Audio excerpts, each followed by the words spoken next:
燒焦是川渝湘黔地区的特有技法，用明火炙烤出独特的烟熏风味，辣度柔和不刺激，外焦里嫩，是我最喜歡的口味之一。不管是凉拌還是炒菜都是絕配。今天我們就來拆解一下燒焦的家庭萬能公式。燒焦最重要的就是燒。我們以前其實做過，用明火去燒，但是在家庭做的話比較麻煩，推薦大家就用平底鍋或者用烤箱去烤。辣椒選擇皮稍微厚一點，我這個是新鮮的2斤條。如果你不能吃辣，換成這種沒有太多辣味的也是可以，只需要簡單的清洗一下就可以開始烤了。辣椒素在高溫的炙烤下衰減，不會那麼辛辣，烤過的地方變軟軟的，這邊還是硬的，要翻面，每個地方都烤到。烤到什麼樣算好呢？表面已經是這樣黑黑的、焦焦的，同時你能感覺到它完全變軟了。接着我們要把表皮的這些焦的地方撕掉，如果不是特別焦，或者說你喜歡吃這個皮，不撕這個皮也是可以的，稍微带一點這種焦焦的更香。把它剁碎啊。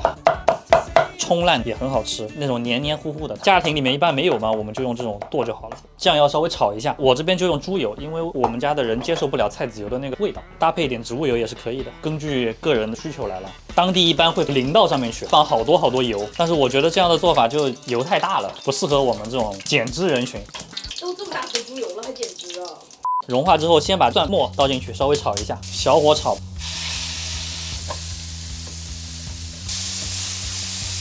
相比傳統做法，油少了很多，但是沒有那麼長的保質時期，所以這個就是現吃現做。調味的話，我喜歡後調味，一般像這個時候我就只會放一點點鹽，還有味精。這個就是我們燒焦醬的基底。有了燒焦的基底，我們就可以來準備下面的東西了。茄子我們就直接這樣放了，再放一個番茄，200度，先烤10分鐘。10分鐘之後，我們把茄子翻個面。再烤5分鐘差不多，烤得它特別軟啊，水稍微擠掉一點，等會兒會稀釋醬料的味道。撕成小段。烤好的西紅柿皮和蒂都去掉，我都好多年沒有見到這麼古早的皮蛋了，這就是為什麼皮蛋也叫松花蛋的原因。這個蛋真的好漂亮，我天哪，透明的感覺好好。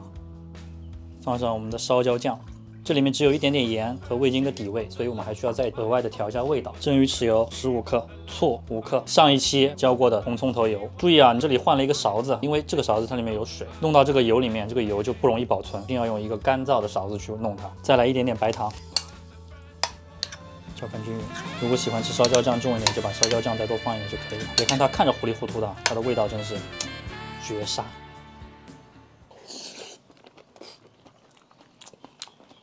太好吃了！燒焦提供的煙燻風味，再加上這個皮蛋的口感，哇，好好吃！我天哪！我們那邊有個土話，大舉博的豆腐得。我正在吃，這時候如果有人扇我嘴巴子，我都不會把這個東西扔下來。就是這種程度的好吃。剛才做完了涼拌，接下來演示一個怎麼炒。牛肉簡單醃製一下，我這個用的是現成的醃製粉，圖簡單啊。這邊再給大家一個醃製方法，不停的攪打，把這個水吸進去。比如說牛肉品質夠好的話，其實也沒必要醃。柴火老豆腐，這個是我最愛啊，太香了這個。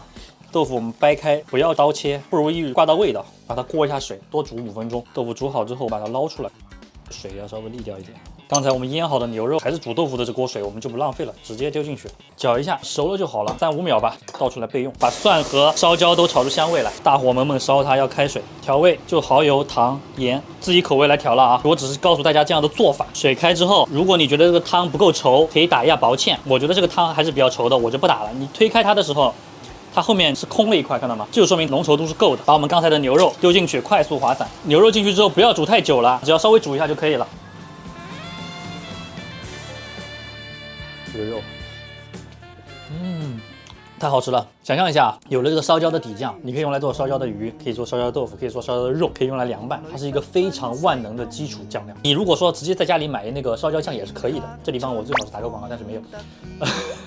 自己熬的話呢，它保存會比較麻煩，放很多的油或者比較重的味道才能夠比較好的保存。我最近在減肥啊，我天哪，哪有一點減肥的樣子啊！明天再見，拜拜。